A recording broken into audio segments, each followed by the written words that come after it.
You've sewn your bodice, the fit is great, and then you look at the neckline and say, how should I finish this? Should I put a lining or a facing, or what are my other options? Which one gives you the cleanest look? Which one's easiest? Or which one works best with a sleeveless garment? So today I'm going to walk you through the best ways to finish every garment depending on the fabric, your design, and how the garment is constructed. Let's dive in. It's so important to get the neckline finishing right because it's one of the most visible parts of your garment. It frames your face. It's very close up when people are talking to you, and a polished neckline instantly gives you a very professional look to your overall garment. And the method you choose impacts the comfort of the garment, the support in this area of the neckline, and also the long-term wear and tear of the garment. Before we get into all the neckline options, if you ever find yourself unsure about what to sew when, I've got a free order of construction guide that walks you through the right steps to build any garment from start to finish. It's super helpful when you're figuring things out, like when adding a facing or a lining. Grab it using the link below. It's totally free. Let's start with the lining. That's actually one of my favorite ways to finish a neckline. Even this dress that I'm wearing now is a casual dress, and I've lined it down to the waist. So you do not need to put a full lining. In my work dresses, I'll line the entire dress.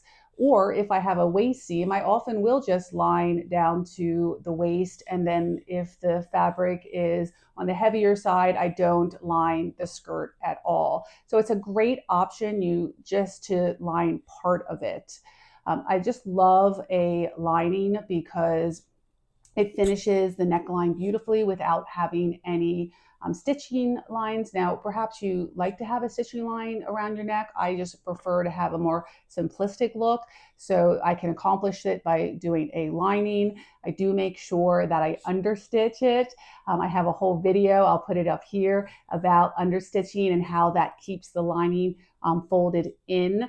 So definitely check that out. It's also great for delicate or more sheer fabric. So if you line it, then you can't see through it anymore. So I have used that in instances where my fabric's a little too sheer and I want to have a skirt. So I'll add a full lining to it to give that extra support or, opaqueness. And like I mentioned, for my work dresses, I always line them because I really love seeing that clean finish inside. Even this dress, this casual dress that I'm wearing right now, it's such a clean look inside, and I just love that look. But there are some downsides. It does take more fabric. If you're lining the entire garment, it's double the fabric, so that can really increase the cost of your garment. And I do like to get good quality lining, so I do not buy really cheap lining, because if you have excellent fabric on your outside and pick some really cheap lining on the inside, it's just going to make the whole garment fight with each other and not work very well. So it also, if you have a thicker fabric and you're lining it, it can add a lot of bulk, particularly where your seams may be crossing with each other. So you have to be careful with that. If you have a particularly bulky fashion fabric, perhaps you pick a very, very lightweight lining if that's the way you want to go. And I love using a lining when I have a sleeveless garment like this, because then not only am I seamlessly finishing my neckline, I'm doing the same with my armholes. And that's when the burrito method comes into effect, of how to get them both, the neck and the arm sewn, and still be able to turn it right side out. I have a whole video on that you can check out here.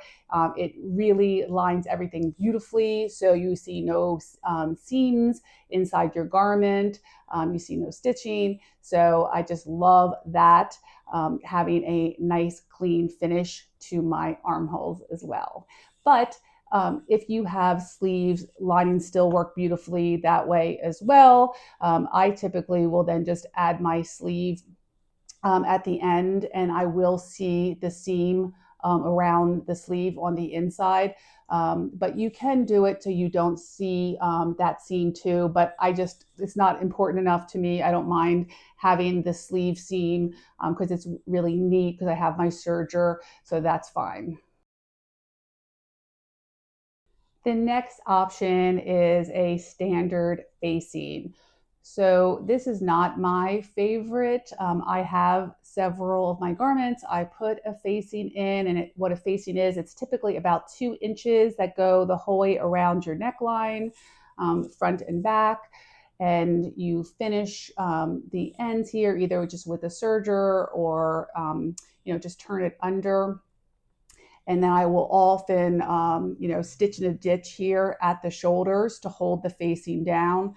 But all the facings I've done, I'm always trying to pull them down, even with understitching. You still want to do your understitching in a facing, which I do, but I just feel like they just want to flip out, and I just have to make sure they're down. I'm just not a super fan of facing, so I try to avoid them at all possible. What I've done, if I do want to make a facing, perhaps I have a casual dress that I don't want to line the whole thing because it's a summer dress and it just might be too heavy if I line the entire garment. So what I'll do is I'll just bring the facing down to right below my chest area. So it is a facing, but it's a little longer, and I don't see, sometimes if you have thinner fabric, you'll see the line of the facing here. I don't like that.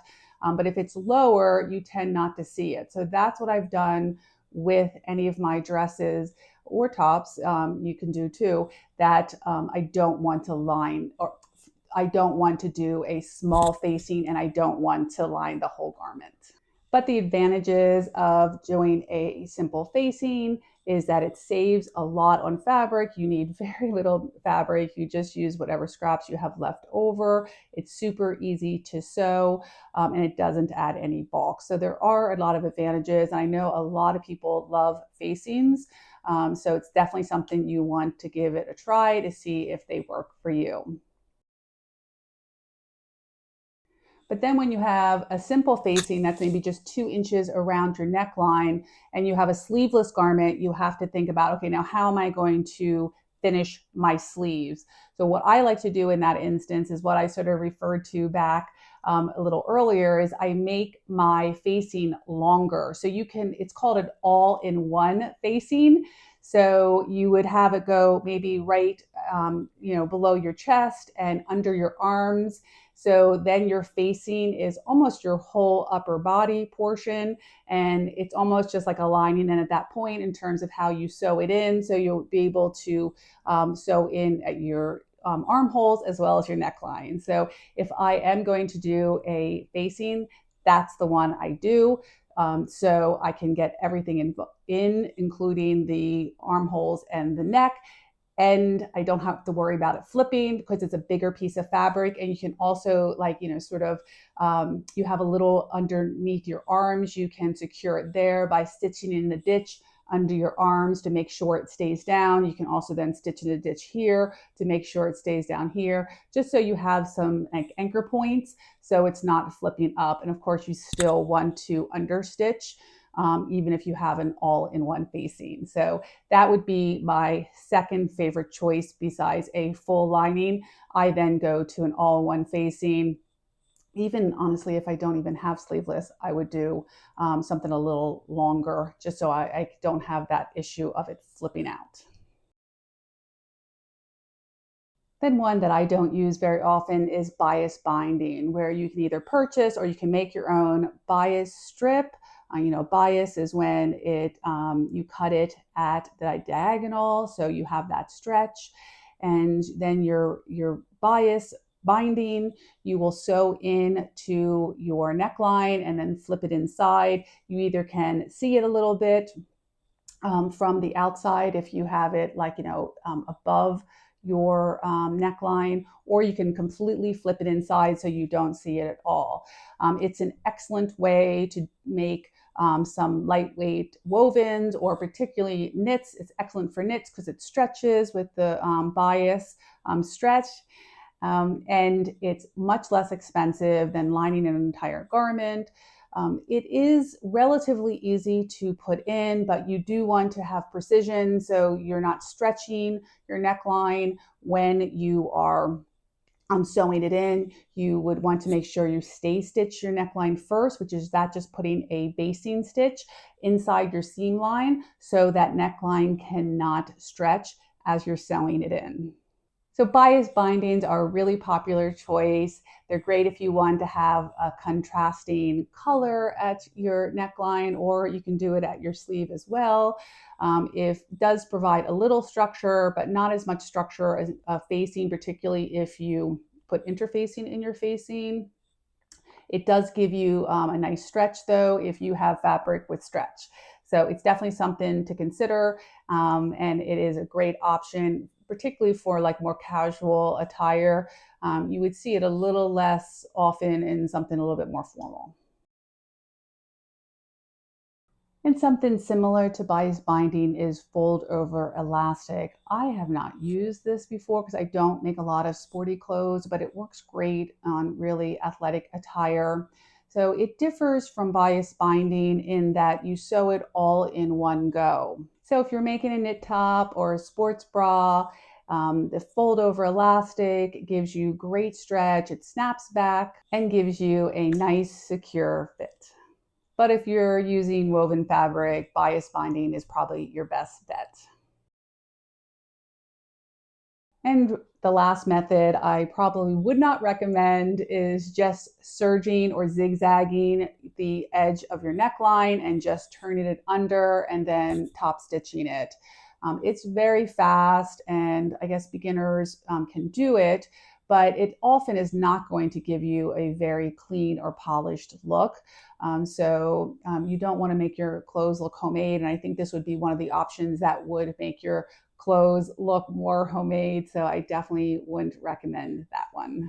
So I want to show you what some of my garments look like on the inside based on the different types of creating your neckline.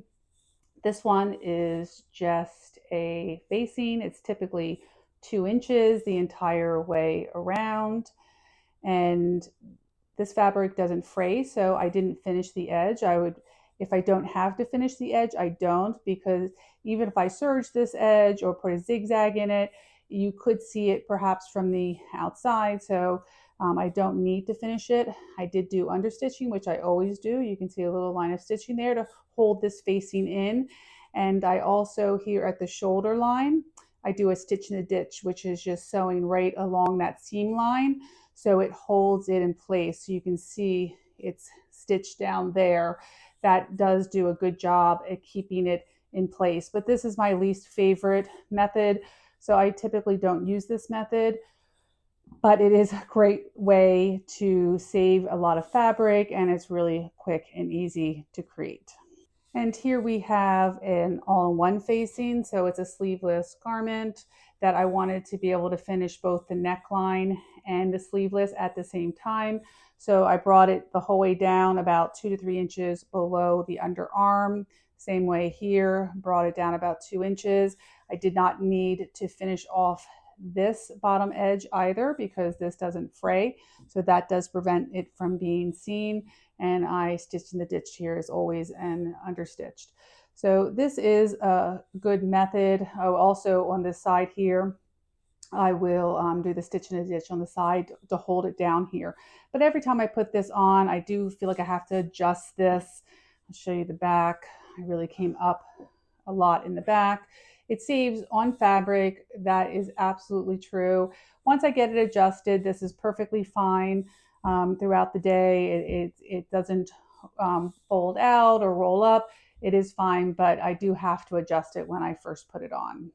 So what I started doing to help prevent seeing this line, like the other one was up at this level. Sometimes if it's a thinner fabric, you'll be able to see it through the fabric. So I've been bringing it down a little bit so it's right below my chest level, and then it becomes less obvious. This one I did finish off. It rolls up a little bit, but once I put it on, it does stay down. So I serged this edge and I sewed it down here on the side so it stays down. And so this is a nice clean finish. So if I have a dress without a waist seam, I will bring down the facing to here if I don't want to line the entire garment. This is a summer dress. I really don't want two whole layers on this. I just want something like easy. So this is what I'll do in my casual dresses for the summer.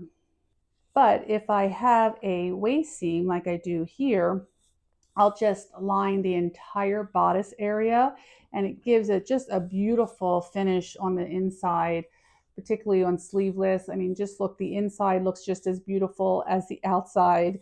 And, you know, you can see my stitching line here, my understitching. I don't mind seeing this waist seam stitching, but you could completely enclose that also. It would just be a little bit extra step, but I really don't mind this. I think it looks super neat and clean. You can see I'll have those other stitch lines here at the gathers. So I think it looks great on the inside. The back looks equally as good. So I do love this method. Anytime I have a waist seam, I just line the entire bodice. I do the same thing for my nicer dresses. So this one has a waist seam. So I use a different fabric here. This is a stretchy lining fabric. The other one was just the same as the fashion fabric. This one's a little different because I do have sleeves finally.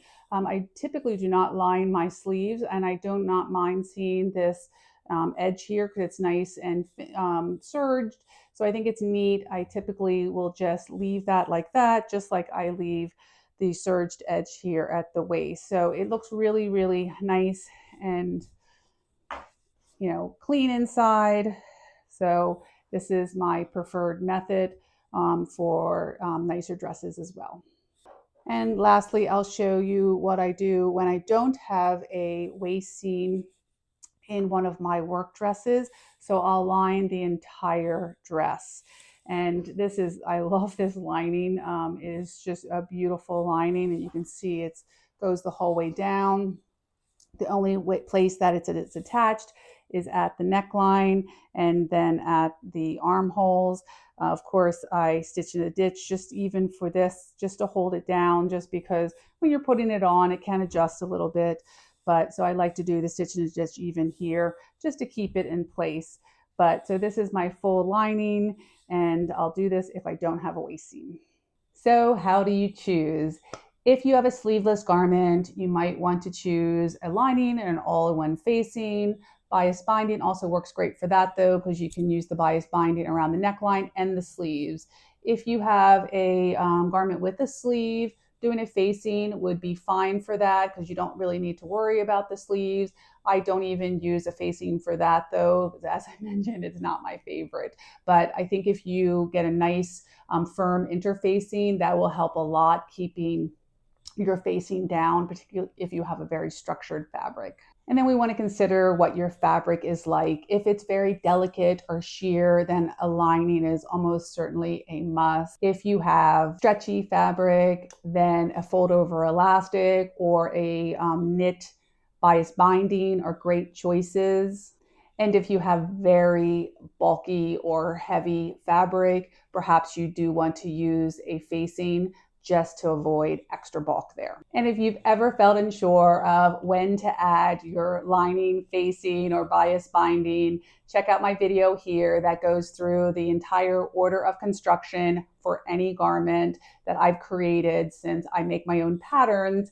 So I do not have written instructions. I have to create my own. And if you've enjoyed this video, please like and subscribe.